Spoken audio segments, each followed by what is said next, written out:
everyone. Welcome back to the Daily Dive. Joining us on the show today is Powerband Solutions CEO, Kelly Jennings. Powerband is a full end-to-end solution for buying, selling, leasing, and trading in a vehicle. Hey, Kelly, welcome to the show. Oh, thank you very much. Pleasure to be here. So Powerband recently announced a deal to have 4.5 million cars available for sale on the platform. At this point, how far is Powerband behind the Carvanas and the Vrooms of the world?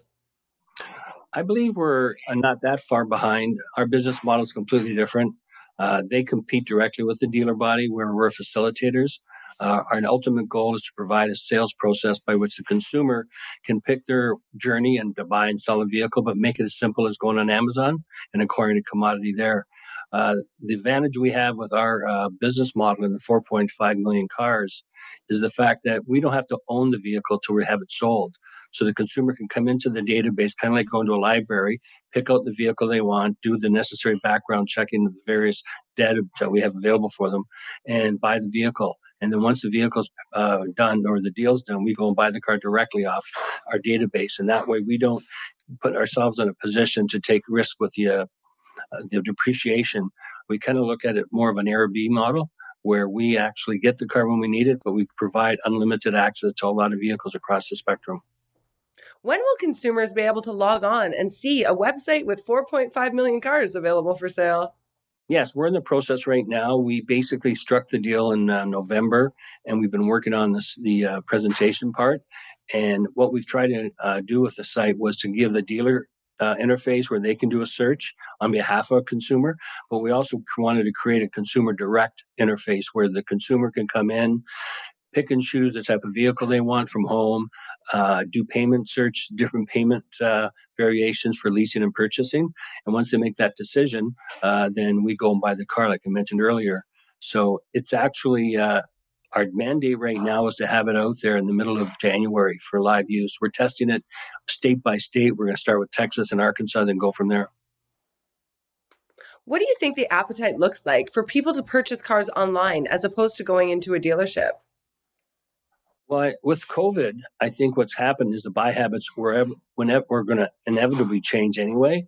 But I think now it's going to be you're going to have to run a little bit faster. The car industry is very, very slow to change, and I think that's why you have a Carvana and a car gurus. Unfortunately, dealers, some people don't think they enjoy the experience of going to a car dealership. I think the ultimate reality is there's going to be a mix of different needs by the consumer. And what we were trying to build is an opportunity for the consumer to pick and choose their process. At the end of the day, with our systems, you can basically do the entire transaction from your home.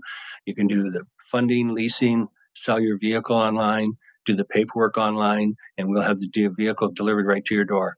And I think that's the future, but we don't want to make someone do something they don't want. Some people may want to go and touch and feel the vehicle. So you kind of give the consumer the consumer is kind of like in the driver's seat. Let them determine which process they want to follow, but we have them all covered off. Can you speak to the significance of your partnership with CB Auto Group? Yeah, CB Auto Group is very important for us because we're not in a position to go out and spend $1 billion trying to attract buyers. So when they approached us, the nice thing about that was the fact that their members, they started looking around for some companies that had a solution that would help, and we were picked out. The biggest advantage from our perspective is the fact we have direct access to up to 80 million people from a variety of different universities, from alumni associations, unions, and it's a good cross section of the buying public. And I just don't think there's a way to measure the power that comes with 80 million potential clients. So that's what I think is going to be a big advantage for us over the other companies like Car Gurus and Carvanas, is that we actually have a solution where we don't have to take and spend most of the money we make on marketing. What's the long-term strategy for Powerband? Yeah, actually, our long-term strategy is to perfect what we have going in the auto sector. But when we designed the software, we designed it with the idea that the products could be adapted to other verticals. Our auction and our funding processes could be adapted to motorcycles, ATVs, Winnebagos, boats. And I think that's our long term, is to create an environment where you can duplicate the buy process in those verticals and make them all the same as buying a commodity on Amazon. And that's number one would be in North America. We've already been approached by a number of individuals in other countries like Australia, Europe, and we've also had some initial discussions with a group out of Hong Kong. So there's unlimited growth potential. The key for Powerband, we would need to get a partner that would be able to basically manage that vertical. Because the one thing I've learned through this journey, you've got to have people that know the space. And so Powerband's got the product. So I could envision our entering into agreements with people who specialize in those verticals and let them use the system, and then we would get, say, royalties for licensing agreements. So yes, it's very bright. It's a really good, I believe, unlimited opportunity for an investor, because I believe because we're a small company out of Toronto, you look at what we've accomplished today, I believe that we're on the verge of something maybe even a bit better than Carvana. Okay, so you recently put out a press release announcing over 17 million in gross sales. Can investors expect these updates regularly moving forward? Absolutely. That was one of the mandates. We had a lot of questions from our investors because of different regulations and TSX, because we're Canadian and we have three partners in the US. We had limitations on how we reported on our quarterly statements.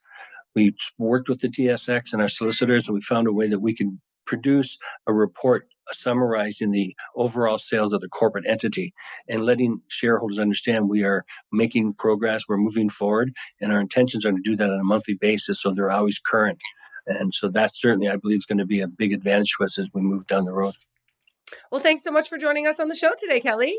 Well, thank you so much. Appreciate it. And for our viewers at home, don't forget to like, click subscribe below, and we'll see you next time on The Dive to talk about some more small caps.